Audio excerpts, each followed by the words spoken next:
Bom dia, boa tarde, boa noite. Esta é mais uma edição de Pedro e Cora, aquele seu programa sobre vida digital, que nem sempre é sobre vida digital, mas que hoje é sobre vida digital. Pedro e Cora, como vocês sabem, toda terça-feira, toda quinta-feira, no canal de YouTube do Meio, ou então na sua plataforma favorita de podcast. Eu sou Pedro Doria, ao meu lado está minha queridíssima amiga Cora Roller. Cora, hoje é digital que a gente fala, né? Total. De que vai ser, então? De uma coisa que a gente não sabe, não faz a mínima ideia. Pois é, terça-feira que vem, a Câmara dos Deputados vai votar o PL das fake news. Quer dizer, o projeto de regulação das redes sociais. Só tem um detalhe: ninguém viu o texto ainda.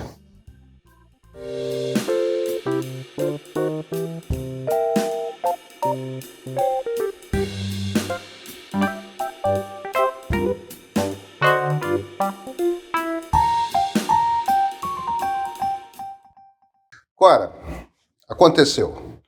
O Brasil vai ter uma regulação de redes sociais. O presidente da Câmara, Arthur Lira, aprovou a urgência numa votação de noite na terça-feira dessa semana e possivelmente na terça-feira, deve ser semana que vem, na terça-feira, vai ser na semana que vem que vai ser votado.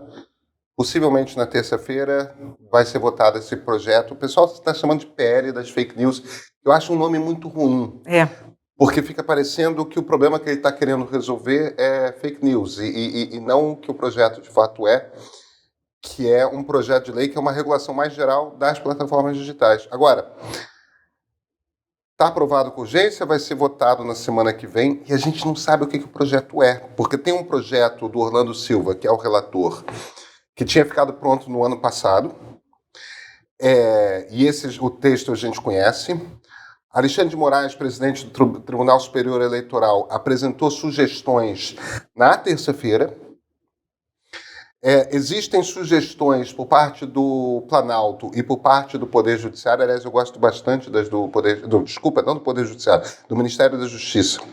Eu gosto bastante das sugestões do Ministério da Justiça. De alguma forma... essas coisas todas vão fluir para um determinado texto que vai ser posto em votação na terça-feira, mas a gente não sabe como é que o Frankenstein vai ficar, sabe?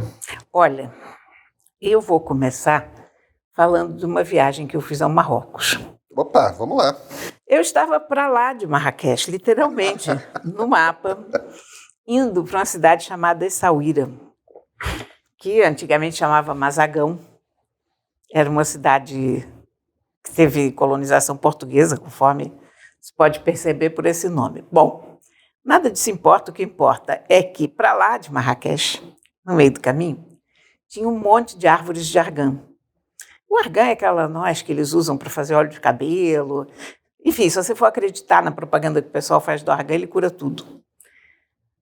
E de repente, no meio do caminho, tinha uma árvore com 15 cabras em cima. O verdadeiro pé de cabra. Eu fotografei essa árvore. Ficou muito tempo com a minha fotografia de página no Facebook, porque era uma coisa totalmente inusitada. 15 cabras em cima de uma árvore, comendo os argãs. E a coisa mais linda de se ver. É lógico que isso já era uma coisa feita para os turistas pararem, fotografarem as cabras e darem um dinheirinho para os donos das cabras. Mas, normalmente, elas ficam 1 ou 2 ou 3. Elas sobem mesmo nas árvores, não é que elas tenham... Então, você sabe, toda vez que eu vejo esse projeto das fake news, eu penso no verdadeiro pé de cabra e faço aquela conversão para jabuti, né? Certo. No Brasil seria um pé de jabuti. Seria um pé de jabuti cheio no de Brasil. Jabuti. Então, o que nós temos, na verdade, na minha cabeça, é o verdadeiro pé de jabuti. Jabuti, não custa explicar, é a gíria que se usa no Congresso para quando você mete num projeto de lei uma coisa que não tem nada a ver com o projeto de lei, que é um penduricário qualquer, aí você vê... aprovaram um projeto de lei que regula a mineração no Brasil e tem um troço ali que dá um dinheiro para tudo quanto é funcionário público que ocupa um cargo X, Y, Z. Na verdade, são 10 pessoas específicas que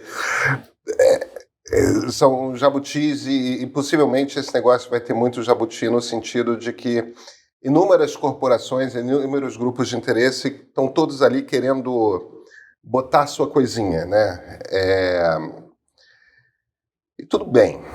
Eu acho que tem dois aspectos que eu destacaria. O primeiro aspecto é o seguinte: tem uma imunidade parlamentar. Se você pergunta para o Orlando Silva simplesmente ele se vira para você e fala: não, na verdade, eu só estou reiterando o que está na Constituição, porque parlamentar já tem imunidade para falar e tudo mais. Só que isso é mais ou menos verdade, porque a partir do momento que você reitera aquilo ali na lei, aquilo vira um alerta para as redes sociais, que é o seguinte: olha o risco que você está correndo se você for pensar em tirar do ar alguma coisa que um parlamentar tenha publicado. E Cora, Deltan Dallagnol, deputado federal, estava dizendo anteontem nas redes sociais que a aprovação desse projeto vai fazer com que a gente seja levado à proibição de versículos bíblicos nas redes sociais. Quer dizer, eu estou citando o Deltan Dallagnol porque ele é a nova figura nesse picadeiro de circo que é a extrema-direita. Agora vem cá, Carla Zambelli. Essa turma da extrema-direita, eles são alguns dos piores disseminadores de desinformação. Porque como eles têm audiências massivas, biaquices, é uma que mente nas redes, mas mente com uma frequência.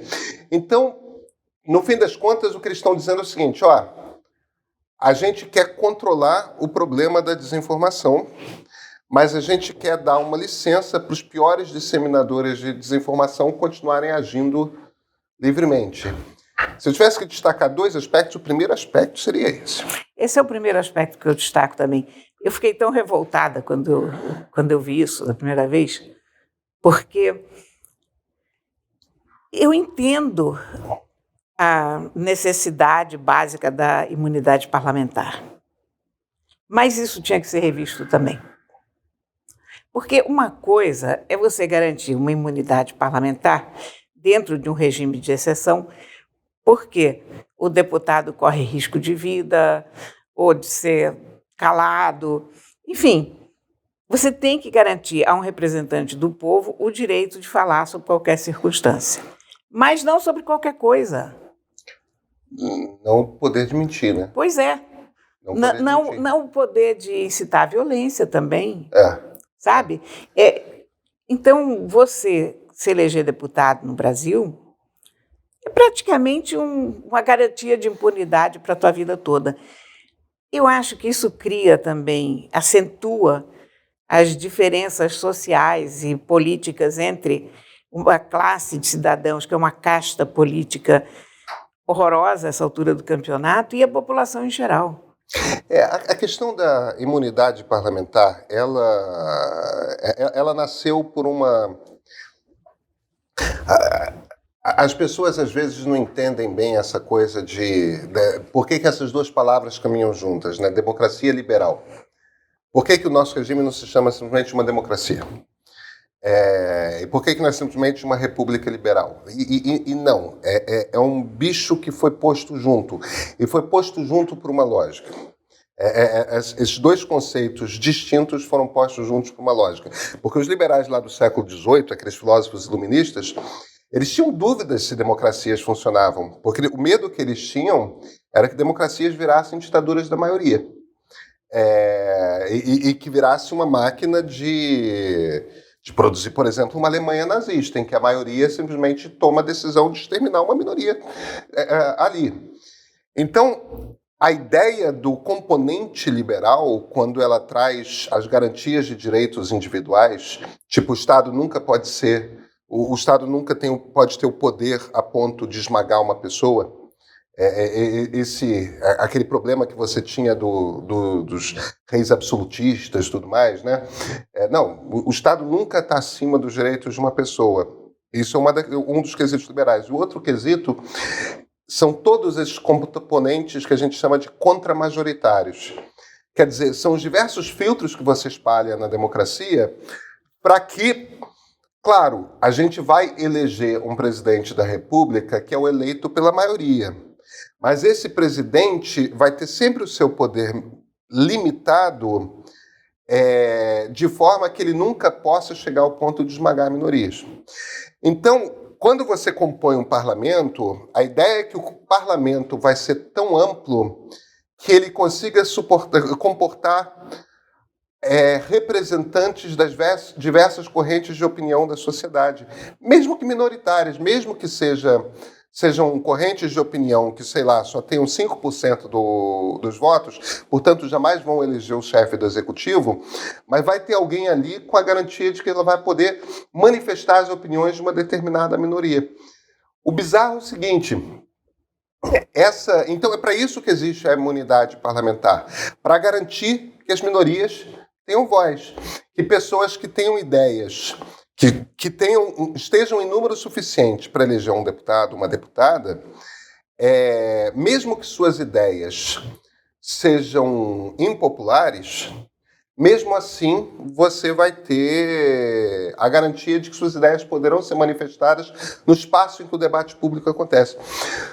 O problema é que aí essa turma, que já elegeu o presidente da República, né, e que usa como tática, e cujo objetivo, em essência, é esmagar outras vozes, calar outras vozes, fazer com que desapareça aquela coisa, a direita tem que sumir, a esquerda tem que sumir do mapa, né? Aquela coisa de não pode ter casamento homoafetivo, não pode... Tipo, a coisa deles é sempre de negar direitos a quem é diferente. Eles usam... Isso é um dos troços que me deixa mais revoltados no troço, porque eles usam uma ferramenta... Eles invertem toda a lógica da democracia. Eles usam uma ferramenta que é contra-majoritária para se tornar contra-minoritária. Entendeu? Que é para ir contra os direitos de maiorias que foram minorizadas, mulheres e negros, ou minorias de fato, como por exemplo, a comunidade LGBTQIA+, só para ficar nos 3 exemplos mais evidentes.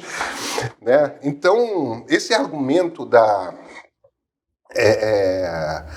imunidade parlamentar, nós temos... Mentir não é um direito. Pois é. E isso fere a própria democracia, e isso fere o nosso sentimento de cidadania. Porque cada vez que você vê um absurdo desses, cada vez que você vê um canalha desses defendendo imunidade parlamentar, você quer acabar com os políticos. E quando você quer acabar com os políticos, você abre espaço para as pessoas, para os piores políticos. Quer dizer, você abre espaço para um cara que estava há 30 anos no Congresso. Então, você imagina se isso não é um político, né? O cara passou a vida pendurado no Congresso, mamando, porque não fez nada ao longo de 30 anos, mas exatamente porque ele não fez nada, e ninguém mal sabia que ele estava lá. Então, ele pode se apresentar como uma pessoa contra o sistema, contra políticos, contra tudo isso que está aí. Então, cara, é muito difícil. Eu acho que há pontos hoje no mundo que estão desatualizados. A verdade é que as redes sociais mudaram o mundo de uma forma que a gente não esperava, que a gente não antevia, e para a qual nós estamos todos desatualizados. Todos. Então, esse projeto é importante, eu acho importantíssimo. Acho que é fundamental você criar barreiras para a disseminação de notícias falsas, de boatos, de incitação à violência, de discurso de ódio. Mas como você vai fazer isso? Não está claro porque a gente não conhece o projeto. E aí eu entro na coisa que é o segundo ponto que eu queria destacar, que está nas sugestões do Ministério da Justiça, que não está claro se vai entrar no projeto. Eu tenho certeza de que o ministro Alexandre de Moraes, eu sei que o ministro Alexandre de Moraes também considera isso um ponto importante, que é um dos destaques da legislação europeia que já existe de regulação das redes, que é aquilo que a gente chama de transparência algorítmica, que quer dizer uma coisa muito simples. Quando o Instagram, que atualmente é a minha rede social favorita, agora, quando o Instagram decide que é aquele vídeo, é aquele Reels, é aquele Story, aquela fotografia que vai aparecer na sua frente, ele decide aquilo por quê? Você tem o direito de saber quais foram os critérios que a rede social adotou para definir que é aquilo que vai aparecer para você em primeiro, que é a segunda coisa, porque aquela timeline ali toda, aquela linha do tempo ali toda, o feed que aparece para você, aquilo é coisa que a rede social, através de um algoritmo, está tomando a decisão de mostrar para você. E o grande problema, as pessoas às vezes acham que a questão de regular vocês querem coibir liberdade de expressão. O problema não é liberdade de expressão. O problema é liberdade de alcance. É isso. O problema é que os americanos usam aquela brincadeira, né? Porque em inglês rima. Não é uma questão de freedom of speech, é uma questão de freedom of reach. Isso. Quer dizer, o problema não é o que eu ou você escrevemos e publicamos. O problema é que o algoritmo é que decide o que as outras pessoas veem, o que nós vemos. Entendeu? Então, por que ele está decidindo que essas fake news vão para milhões de pessoas e uma coisa moderada, conclamando a conversa e ao diálogo dos povos e tudo mais, é um troço que é escondido? Por que o popular é aquilo e não isso? Não, é da natureza humana. Não, o algoritmo toma decisões. Ele toma decisões usando como critério o que vai ser bom para vender publicidade na rede social.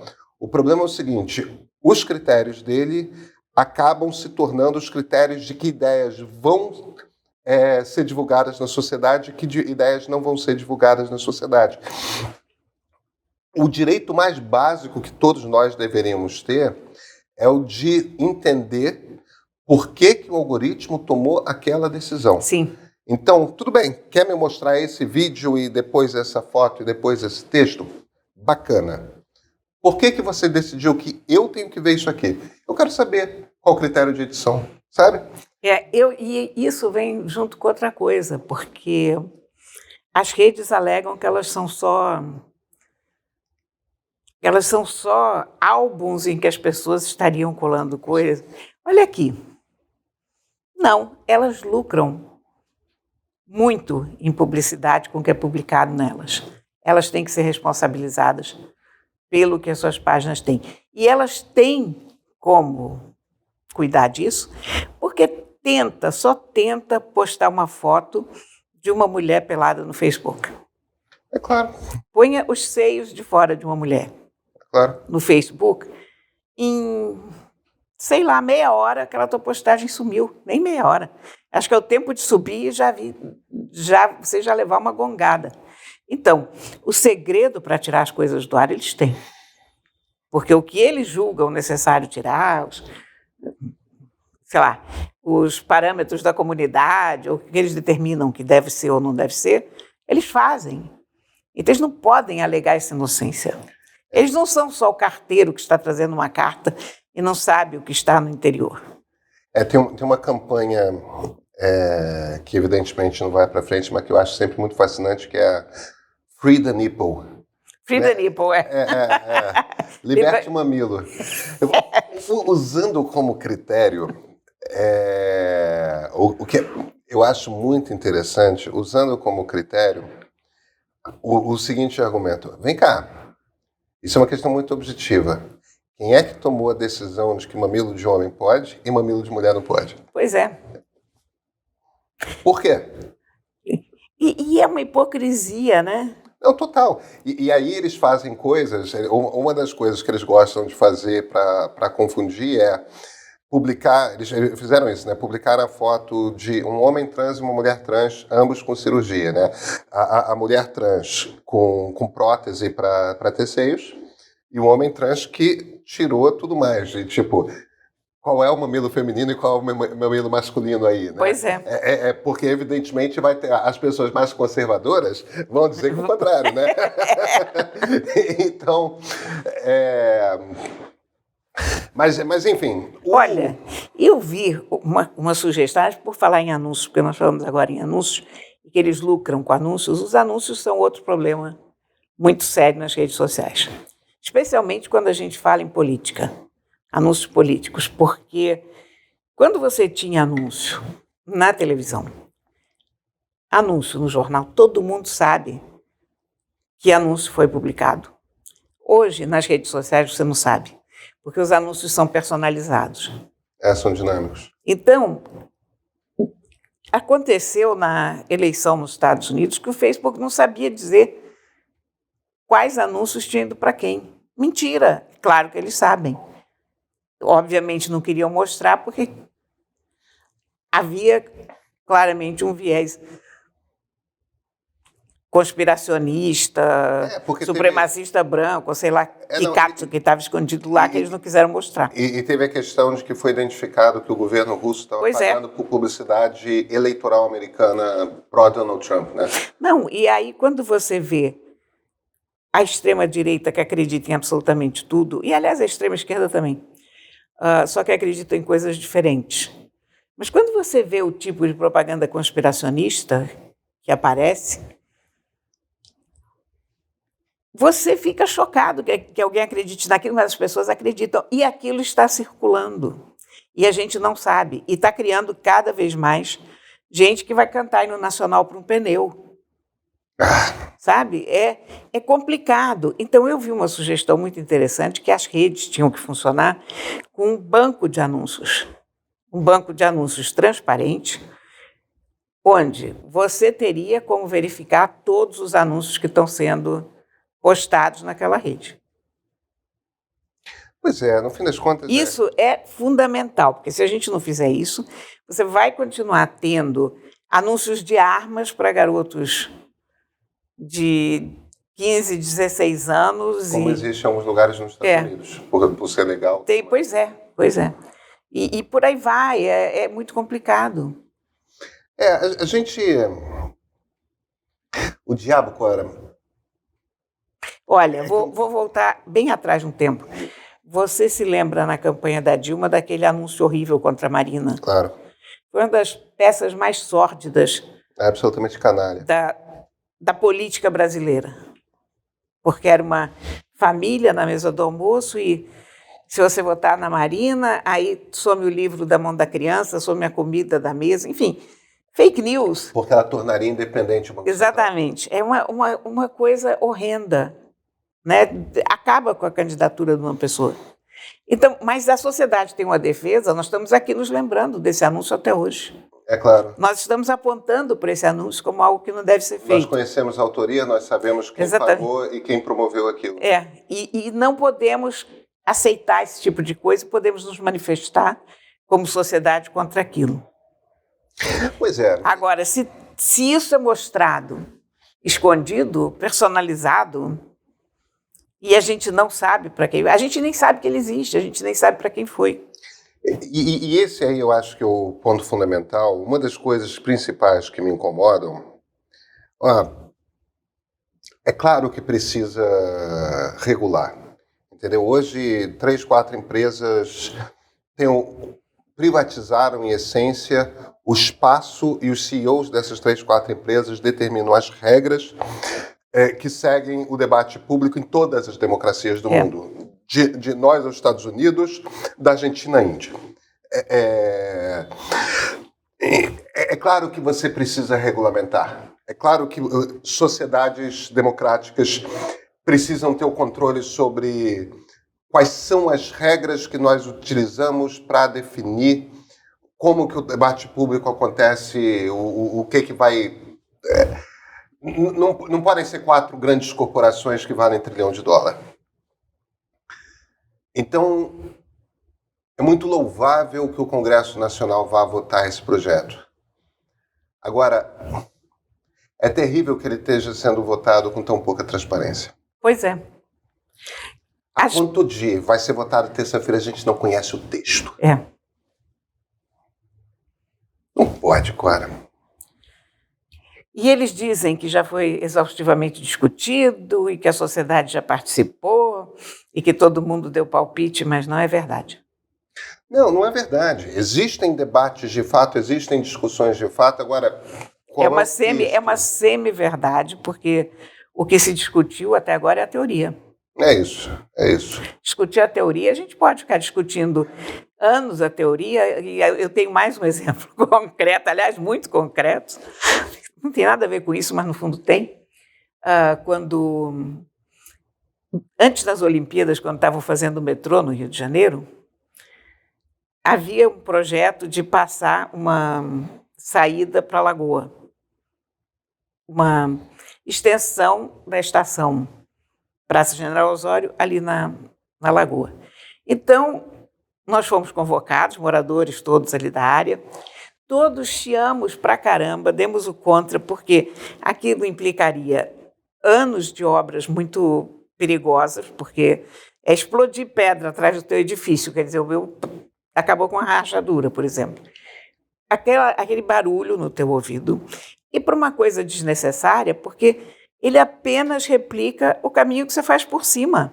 Uhum. Não tem nenhuma novidade. Você desce e anda o que você anda aqui por cima. Claro. Fomos todos contra. Então foi super discutido com a comunidade. Mas o Sérgio Cabral fez, né? Claro. Claro. Aliás, está solto, passeando com a namorada nova. Mas eu não sou contra a liberdade do Sérgio Cabral, não. Ele não foi condenado, Cora. Ainda há instâncias, independentemente disso, tem uma certa... O tratamento de todos tem de ser igual. Por que todo mundo que foi preso pela Lava Jato está solto, menos o Sérgio Cabral? Mas, enfim, essa é uma outra discussão. Essa é uma outra discussão. Vamos prender todos, mas... Acho que não, mas sim. Claro. Esse é o programa de quinta-feira. O próximo é terça-feira. Terça-feira provavelmente é o dia que a gente vai conhecer esse texto final. Então, acho que no mínimo a gente tem assunto para o próximo programa de quinta. Temos muito assunto. Não vai faltar. E eu realmente espero que até lá a gente pelo menos tenha noção do que está indo. Não, quando for votado, a gente vai, enfim, conhecer. Conheceremos. Né? Vai ser exatamente isso. A sociedade terá discutido muito e nós ganharemos uma estação desnecessária. E tem uma discussão pontual que é interessante, que é o seguinte: tem uma conversa de o Supremo derrubar, em sendo aprovado no Congresso, a coisa da imunidade particular dos parlamentares, se não derrubada, pelo menos temperada nos limites da Constituição. Querendo dizer, mentir não pode. Isso me revolta, sabe? Pois é. A palavra é essa, revolta. A gente se vê terça, Cora? Sim, senhor. Então a gente se vê na terça.